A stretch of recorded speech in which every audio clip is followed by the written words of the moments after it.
Bay! Ohana Wa'a! Just reminder, we are all Ohana Wa'a. All of us.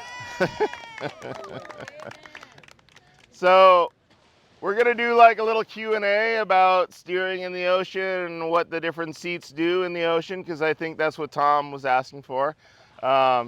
Manny's going to record it. I don't know if it'll be good or not, but just know that I'm mic'd up, so don't swear around me. Fuck that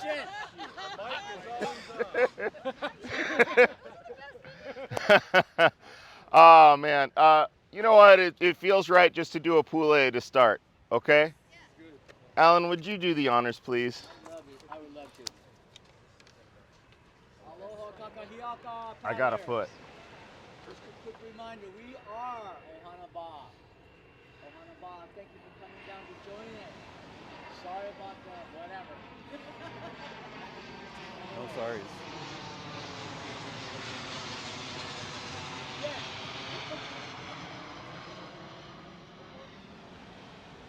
Let's be mindful, let's be grateful to the moana, to the aina, the land that we live on, the ocean that we paddle in. Grateful for everything that we have, our health, all the blessings, our friendship, our family, but mostly our love for paddling. And so today, we invite Ohana Wa'a from Napa Valley to come join us. And sharing is an unbelievable experience, and that's what we will do today. Sharing our love, sharing our love for the ocean, the things that we do. Maybe paddle with power, grace, and in harmony with all the things. Come and bless and be in this ocean with us, and we will see you in Napa for Paddle Fork here next year. Yeah.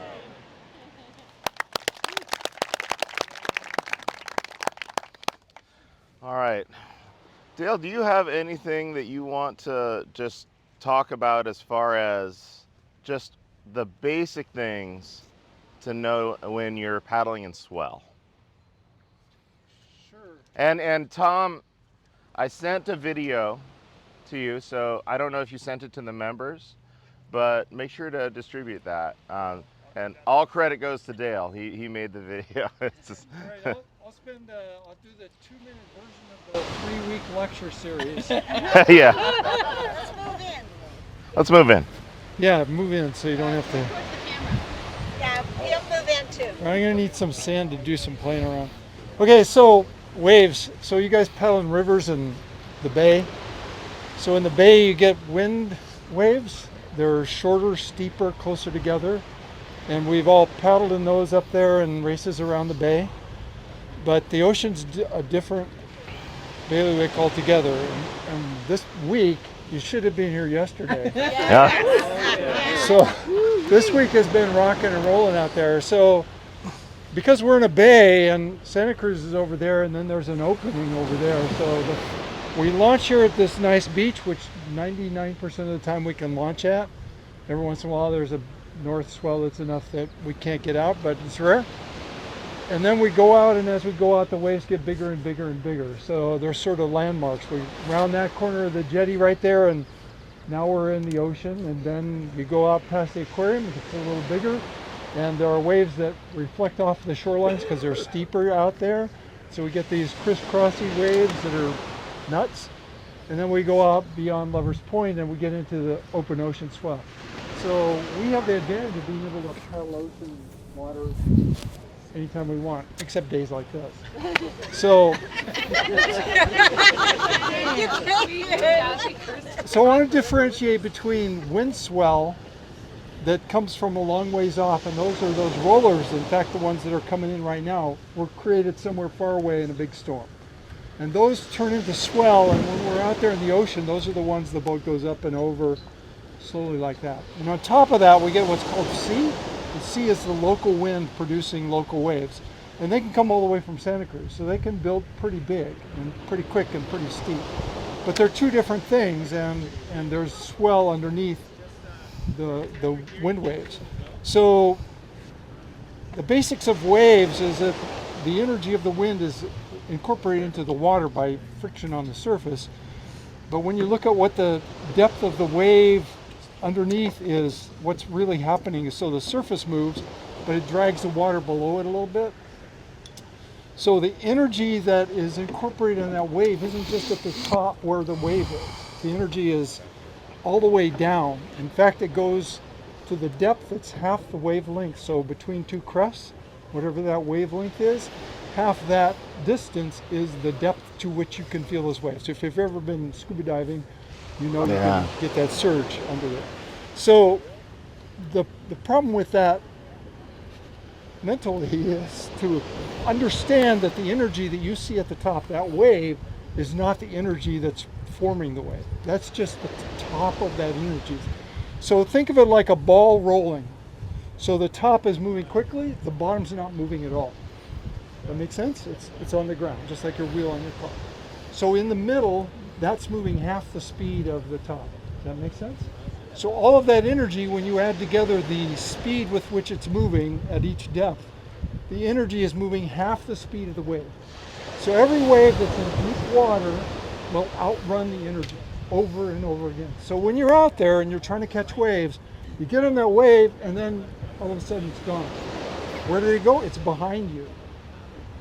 So what you need to do is not think about the wave that's coming up behind you, because you're actually able to outrun those waves. What you need to look at is the waves in front. So when you see peaks forming in front of you, those are the ones you're going to end up. Get them. So when we're out there paddling and we see waves coming from different directions, so they add together. So if there's a wave coming from an angle compared to the other one, you'll see a peak where those two are crossing. You're looking for those peaks in front of you because you're going to catch up to them. Remember, they're going half the speed of the waves. So always, always, always look in front, don't look behind, until you come to the surf zone. So it's different in shallow water. So when it reaches shallow water, the waves actually drag on the bottom, they slow down, they peak up, and they break. Those waves do not outrun the energy, they end up breaking. So there's a rule about when they break, but I don't need to go into all the details. So when you come into the shoreline, that's the only time to look behind you. Other than that, look in front. And the ideal situation is that the wave length, the distance between waves, is about the length of your canoe. So these big rollers coming from Alaska or off of Guam, those rollers are way bigger than the length of your boat. They're moving way faster than you can ever catch. When they get underneath the boat, so most canoes will ride the wave under the back of the aqua. So you'll feel the back end lift before the wave actually gets there. So if you paddle a little bit, you'll get that push, but it'll outrun you real quick. So the waves we really focus on are the wind waves that are created locally within the bay. And those waves are about the wave length of our canoes, either one man's or six man's. So depending on how big the wave is, and you have to decide based on what you see in front of you. So ideally what you're doing is looking for the backside of a wave and putting your nose of the canoe into the backside of that wave, where that dip is. Put it in the low spot. You want the canoe running downhill, right? So just look for those low spots. And if they start forming over to the left, go to the left. If they're forming over to the right, go to the right. It's much more complex than that, but that's the basics. So, yeah, you have questions. I guess my question is, you're teaching all of your paddlers how to see this. So is it ultimately kind of a 6 and a 1? For one is going to set our pace, correct? So, Correct. So they need to be able to read so that they can slow us down, is that Yes, correct? so one of the things with C1, if you've ever sat C1, you know you feel everything in the canoe. One of the things that you can feel is the back end starting to lift. And the wave will actually lift the tail before it's on the point where you can ride it.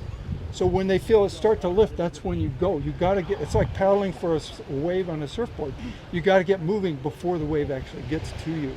So if they feel the back end lift just a little, they need to respond to that, and everybody needs to be on it. What does that response look like? Because we don't know. No, I appreciate that because I saw someone motion.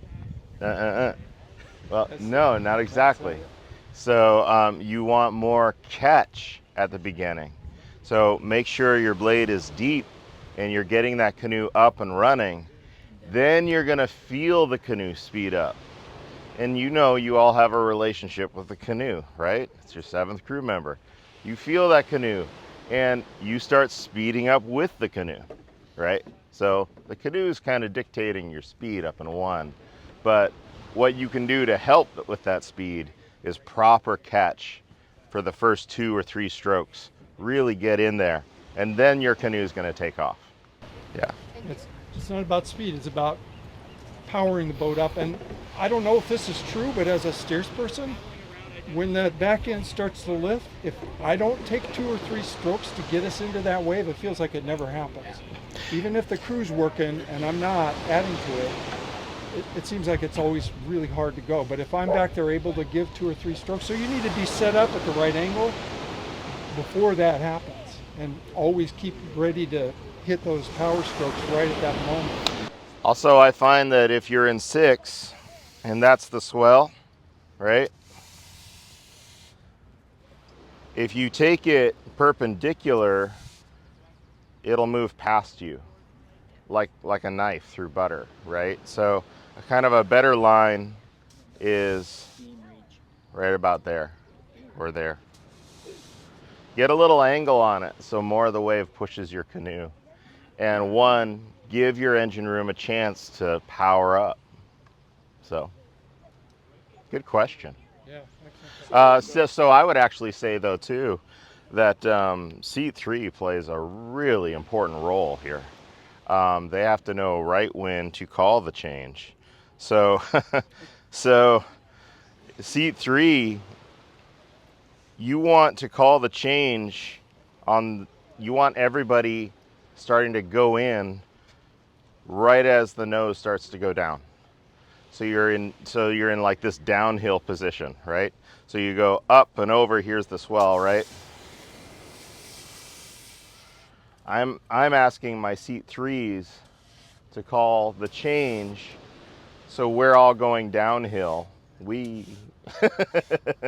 And but you know, sometimes they'll be off by half a stroke, right? Your engine room will have to make it up, right? You guys, you have each other's backs, right? But basically what we do, we go up and over. So if we're going against the swell, we'll go up and over too hard, right? Just in general. It could be 3 depending on the interval, right? This might be a long interval. So maybe you have room for 3 hard, I don't know. So just up and over too hard. So seat 3 is responsible for that. That's a big deal, and it makes a big difference out there. I want to jump in on something since we're talking about going uphill. Hmm? So one of the common mistakes we see crews do here during Memorial Day, when there's big swells, they go straight into it, and the bow goes way up in the air, C2's flying, and everybody's woo-hoo, which is great. It's really fun, but C1 isn't pulling water, and if you can take an angle, so we tack going out. So you tack at an angle, and C1 comes down quicker, it's in the water more, and it's less stopping the canoe going straight uphill. So you could do that AMA exposed, or you could do it protected. Yeah, so you tack one way and then switch it in between and go out the other way. So you'll be able to paddle more by tacking out. If the waves are big enough that C1's getting air, you don't want to go straight into it. Yeah. And it just slows the canoe down when it slaps. And everyone behind you, you're in 1, they're going, wee! And you're like, no. It just, yeah, you. Jim or Dale, coming down the swell, Yeah. going left or right, steersmen should also anticipate where the next swell they jump it into. Right? So Yeah, Yeah. looking ahead. determines whether I go left or right. Yeah. So you're looking ahead all the time, and you may, if you're coming in and the swell's bringing toward the beach, you may want to try and look left more, so you're angling over this way, because there are circumstances where you end up being close to shore. You didn't mean to get there, but you've been tracking that direction because they seem to be forming over there. But if you look the other way, you can usually find some. You might have to go a little further, but it's something, as a steers person, you're looking where you're aimed, so you may have to shift which side you're going to. And coming in, it tends to be more from Santa Cruz, so you'll end up coming into that shoreline over there before you want to, and here's the jetty sticking out, and you got to turn and angle back out. So as we're coming down, you know, you pick a line that's out a little ways, and then you can always cut to the right again. And you have to call it as you see it. So, Minus the fog, yeah. coming in on Memorial Day, what's your landmark you're looking at before you Sand dunes is a hotel. make the turn? Yeah, so there's a building with a gray roof over here. Okay. So from the bell, I usually look at that gray roof until I get about a third the way in, and then I'll re-angle. But yeah, Monterey can't see it Plaza. from this angle, but yeah, you can use the hotel over there. So it depends on the angle of the waves, and then how far out you want to let yourself drift before you, because we're always coming in here from the bell. We used to go back to the hotel buoy and so yeah, you know, you pick a building over there basically. There's one with a nice light gray roof that you can see really well from the bell, and that's usually what I aim at. Until I get about a third the way back, and then I start to look over here along the beach for a tree or something. Good question. Yeah. So today, and we can do more Q&A a little bit later, but today we'll launch, right?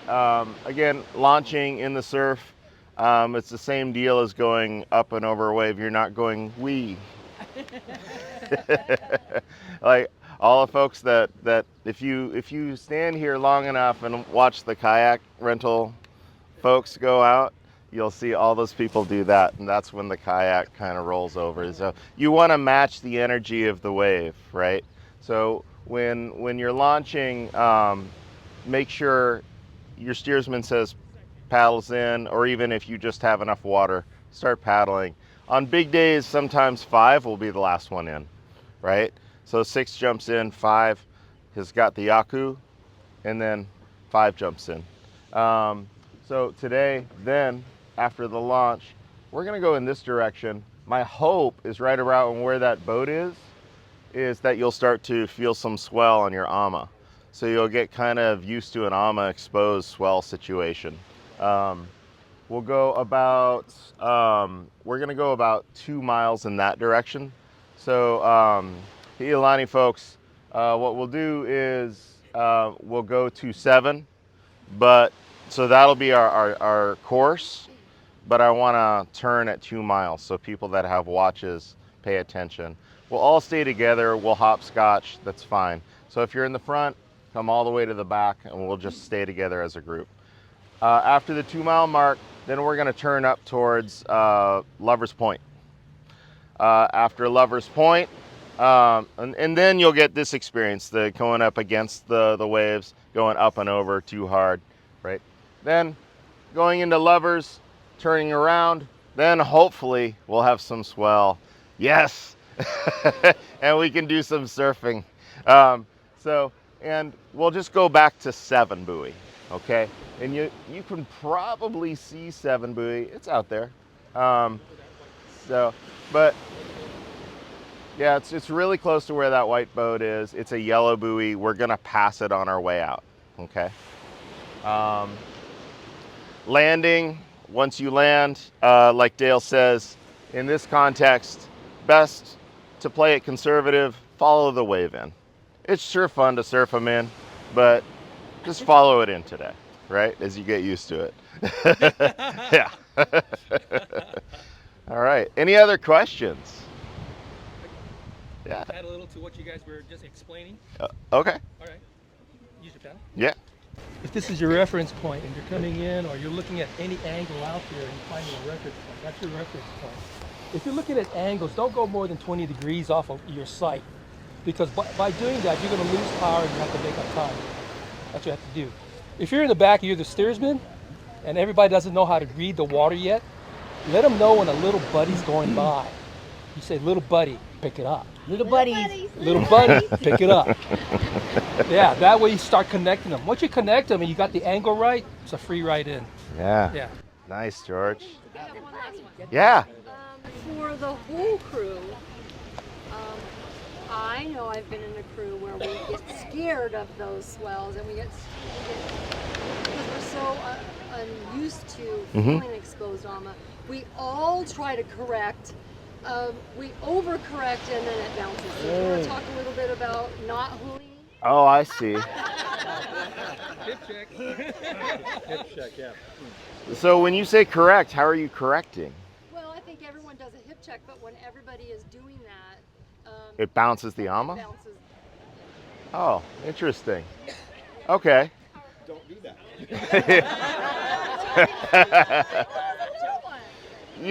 No, but it's a good point. It's a good discussion, isn't it? It's like, how do you get used to the proper amount of force on that hip check? You know what I'd say? Maybe even before you're hip checking, loose hips. Loose hips save ships. Keep it loose. Yeah. And what happens, especially if you're learning how to steer, is you'll learn the secondary stability of the canoe more. But yes, you're right. Unfortunately, you have to huli a few times to learn that. but I don't think you get better unless you huli. You know? So what, can I just say something really quickly? I think what really helps is, as a steers person, I know I can feel when my crew starts getting nervous. So as a steers person, I try to give them reassurance. I try to give them directives and do that in a kind of anticipatory way so that I can remind people, trust your stroke, give me strong, deep strokes, so that you give them something to focus on rather than letting the amygdala of fear take over, because as soon as that happens, your stroke goes to hell and you're paddling in panic mode, and that doesn't work. You get tight. You can't have loose hips when you're in fear mode. So as a steers person or anyone in the boat, if you start feeling that tense mana, you want to reassure everyone and say, okay, we got this. Let's get deep strokes. Let's be strong. Trust our strokes. As a steers person, I will say, I got you. And that just lets my crew know I'm in control. I know what's happening. Just do what I need you to do and we'll be all right. Right. So that's a good... I think that's a great discussion, because I think what might be happening in the context that in the situation that you were describing is people might be hip checking and not paddling. And if there's no forward momentum, the canoe becomes more unstable. So that's a good point, Nicole.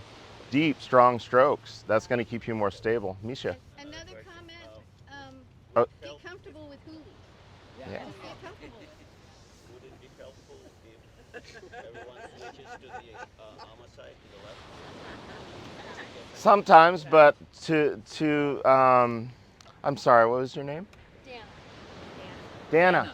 So to Dana's point, if everybody switches to that side, you can bounce the AMA. Yeah. So, and you'll probably lose some speed. So, and I don't know, it brings more attention to it. It makes it more of a thing. I like Nicole's approach. You just keep it strong, right? And you might need to change the angle a bit, and that's fine. So. A deep, well-caught blade on the right side is going to keep that armor down just as well as being out on the left. Yeah. If you're on the right side, don't be afraid to just Misha, maybe it would be more effective if you're on the right side to reach a little bit more. You know how I always say, hey, this looks great in pictures, but it doesn't do great for catch because you're pushing the blade in. Well, it works really great for bracing. It also helps when the whole crew has some experience in seat 6. Yeah. So we've been taking a great deal of effort over the last few years to make sure all of our members do it. So they can feel it out and support it. Yeah, and so we don't get pigeonholed. Rusty had a question. Yeah, just about seat 5 staying over if you're unsure. Oh yeah, Seat 5 stay over for... that's your other option. Sometimes I say, hey, seat 5, stay to the left. And they're like, no problem, right? Yeah. I mean, dragon boaters can do it. Just be careful if your steers person says, hey, could you hand me the baler? And C5 goes, why? Because I gotta pee, man. This is where C3 holds the call. Yeah. I thought you were going to say, and this is where this conversation has deteriorated. Time to get out. Yeah. But no, maybe it is time, and there's room for questions out there. Okay, that's the objective today. So, so be a little patient with us as we set crews. Tom, why don't you and I talk about what crews we want to set? All right. Thanks, everyone.